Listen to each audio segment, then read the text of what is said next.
All right, I got this money pit out, aka my 1999 Mustang autocross car.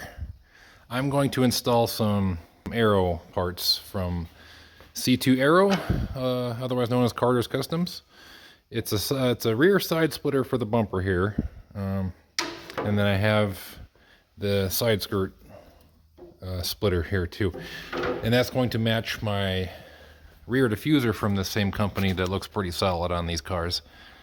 Needed a little something back there. I won't include a how-to on this video for this rear diffuser, as when you get this part it comes with instructions, but these two parts don't, so you just kind of more or less have to wing it.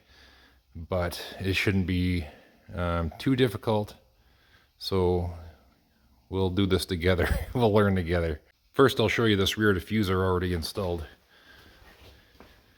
It's a pretty simple install. What it does is there's a gas tank cover here. There's going to be two little vent holes on the thing. This is just a cover that hides the whole gas tank itself, so you end up drilling a couple holes into it to bolt it down on the front. And this is after you slide it under the rear of the bumper here, and you have 4 screws to put into it, and that's all it is. 6 screws, and that's that. Also, if you're someone who likes to keep your car clean, keeping that clean kind of sucks. Worth it. Before I start, a couple things I think I'm going to need. I'm going to get a drill bit here. That's a little bit smaller than my screws themselves. I think that'll drilling these pilot holes will help a whole lot. I'm going to be doing some marking and things of the sort. I might need to use this tape to, tape it up to the body while I drill the pilot hole, just to make sure it's nice and straight. I'm going to use this to help line up how far I want the splitter to stick out. So I'm going to use that, and I might need the Sharpie for either the side skirt splitter or the rear splitter. I'm not sure yet, but I might need to mark on there where it goes on. So we'll start with this and we'll go from there. First, I'm just going to do a quick mock-up. Put this under here like so, and I'll kind of roughly measure the space between the edge of the diffuser and the skirt itself. Now in my car in particular, I'm kind of lining this up to where the edges of my wheels would go. As far as the edge of this goes, I want it just about lined up. So it looks like when I put this up, I want that the edge of this splitter to be about 1 inch, maybe 3/4 of an inch from the edge of the car's skirt itself. So we'll start with there. And by the way, this is white because this is just a protective cover. Keep this on until you are ready to install this thing for good, because you might scratch this up pretty good, moving it around, what have you. I'm going to use this tape to mark about how far out I want it. I'm going to mark about roughly about an inch. I think I have 3/4 of an inch tape here. Let's see how this goes. Mock that up again, see if that's where I wanted it. Yeah, that's about right. Next, I'm going to flip this over and put some duct tape on. I'm going to use this to hold this in place. Oh, let's see, where do I want this? Out of the way of that hole there. I'm going to do that. I'm going to flip it over and I'm going to tape it up.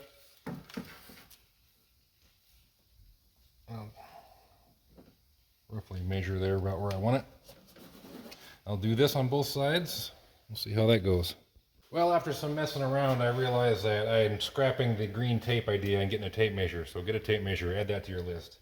Well, now that I got this taped up, I measured at this thinnest part here, 3/4 of an inch where I want it on my car. So I got that nailed. And I got that 3/4 of an inch right there where I want it to. I got it taped up on the front and back with the duct tape. And it looks like I need to add a third piece here. And I think after that, we'll start drilling pilot holes. That's better. Now I'm going to start drilling some pilot holes. I think I got this thing right where I want it. Oh, that is tight fit.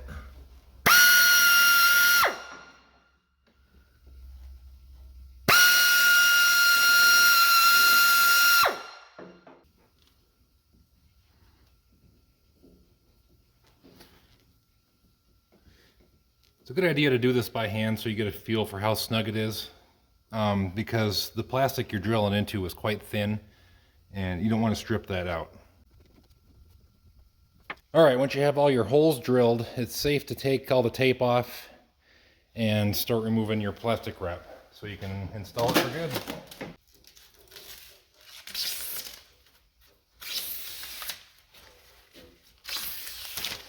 This is something you want to do by hand, I would recommend, so you can get a feel for how snug they're going to get, because this plastic that the skirt's made out of is pretty thin.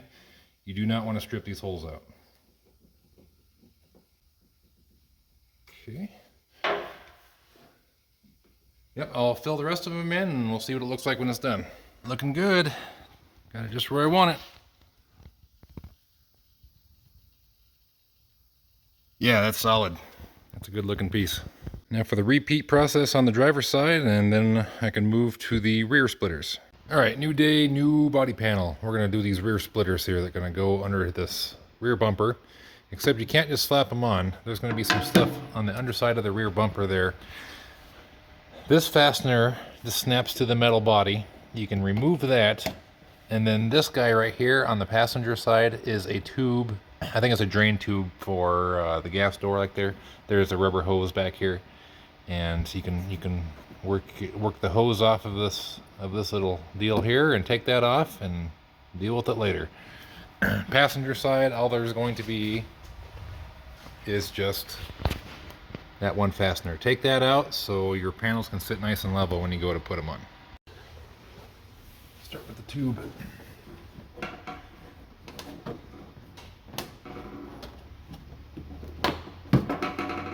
Yep, you can pull the tube straight up with a little bit of force and you can get that little guy out.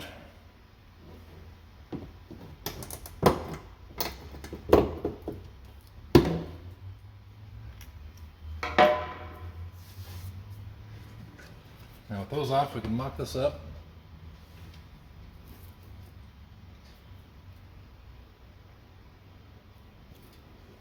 And it'll fit nice on there.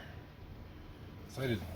Actually, what I think I'll do with this drain tube here is I first had this plan of trying to drill a hole in just the right spot and put it back where it was, but it shouldn't be a big deal to leave this tube hanging out. Maybe just put this back on and let it just hang to the side of the side skirt. There's just enough tube length to hang it down like that. So I think that's what I'm gonna do. Mocking this up, I think I want to have this inner edge flush with the back edge of the bumper cover here where it wraps under. Yeah, I'm going to line those up roughly about right there, so where the bumper and the front of the diffuser are on the same line there, as you see. And then when you come back here, it will stop almost to the end of the bumper. That's okay. I think that's more or less to make space for your exhaust tip there. And I'll find a way to hold this in place and we'll start drilling holes. We're mocked up with some tape on the front here. I made sure the back edge of this diffuser is flush with the back edge of the bumper. And held it up in the middle. And made sure this, oh, there we go. This is flush with the back bumper back here. So I can I'm gonna start with a front hole and put a screw in, and then I can and I can start with the back hole and then drill some more for the middle of it. Oh, and before drilling, note that the metal behind the bumper cover, it starts here at the bottom, but then it stops about halfway back of the side of the bumper cover. So you'll be drilling into metal this first 8 to 10 inches here, and then back here you're just going to be drilling into the bumper cover itself. So the first couple screws might give you a little trouble, but you kind of need that extra anchoring to keep this in place, especially up front there. One last thing before I start drilling, I'm going to mark with a Sharpie about how thick or how wide it is down here. And then try to get to the middle point there. And that's about where I want to drill my first hole. Here goes.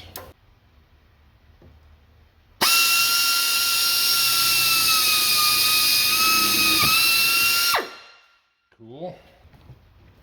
Oh, getting into the meat of that metal.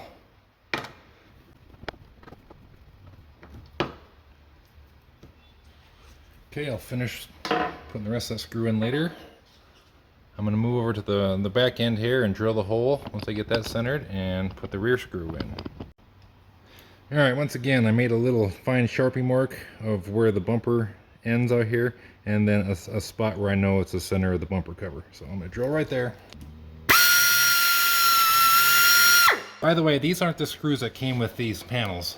I went to the hardware store and bought some stainless steel, kind of a wedge head kind of screw. The ones that you are supplied with your kit will work just fine, but I wanted to do a thing where I bought this where it tapers on the back side of the screw. Get these all lined up where I want it, and then I'm going to countersink holes for them so the screw heads sit nice and flush on there. And I wanted to pick stainless so they wouldn't corrode or anything like that. So I'll finish screwing that in when I take this off, countersink the hole, and then put them back in. But in the meantime, I'll probably finish with a total of 4 screws here, so I'll put 2 in the middle here, and then we'll call this done. This one will be in the middle.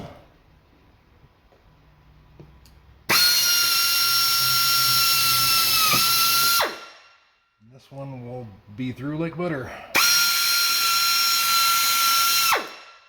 There's the holes I drilled after I took this thing off. I just seeing how they look. And what I can do is, I already mocked this up actually on the driver's side as well to make sure those screw holes don't stick out on the other side, because it should be the same. This curve should be the same on both sides without any trouble. And what you can do is place this one over your one for the other side and just drill holes for it right there. Just hold those together and drill all the way through to the other one, so you can have that one prepped, so you're taking the guesswork out of guessing where the holes go on that one. Both of my pieces are taped together. I'm going to drill through and countersink this top one while this drill bit will drill through to the other side.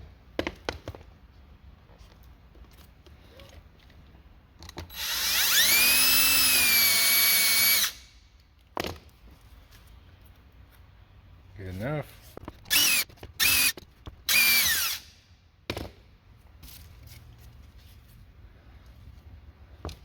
While I'm at it, I'll just countersink this side.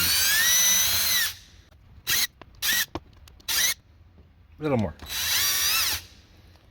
We're good. With all my holes drilled on this side, on the bumper on here, countersunk for my new screws, I can peel the protective coatings off the back and the front there, screw it on, and then we can call it done.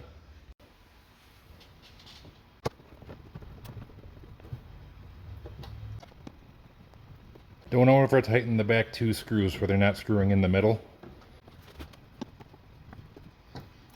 That's that. With 4 screws, it's quite rigid actually. Got it all lined up where I want it.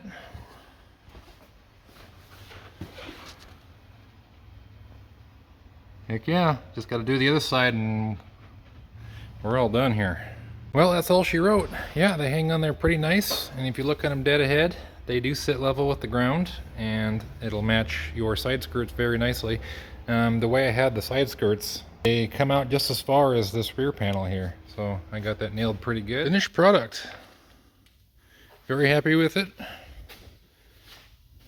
Fitment is great. The shapes of the pieces fit very well with the angular body of the new edge. Here's a shot of the diffuser. Hangs down pretty low. It covers the fuel tank. If you were to look under your car, you'd see the ugly fuel tank that people don't usually keep clean, and this covers it entirely. But it doesn't sit so low that you're gonna bottom out on things, because there's other things, like if you have a GT, for instance, the rear end is going to hang just a little bit lower in your sway bars and your exhaust. So there's no issue for low clearance back here, even as low as this hangs down on the back here. If your car is lowered like mine, well, when you're lowered, you do have to worry about going straight over dips or speed bumps. You take them at an angle. You might want to continue doing so, especially with this diffuser on the back. I understand though that if you bend up your diffuser fins, that you can contact the company and get new ones and replace them one at a time. They're not too hard. Just are held in by 3 screws each.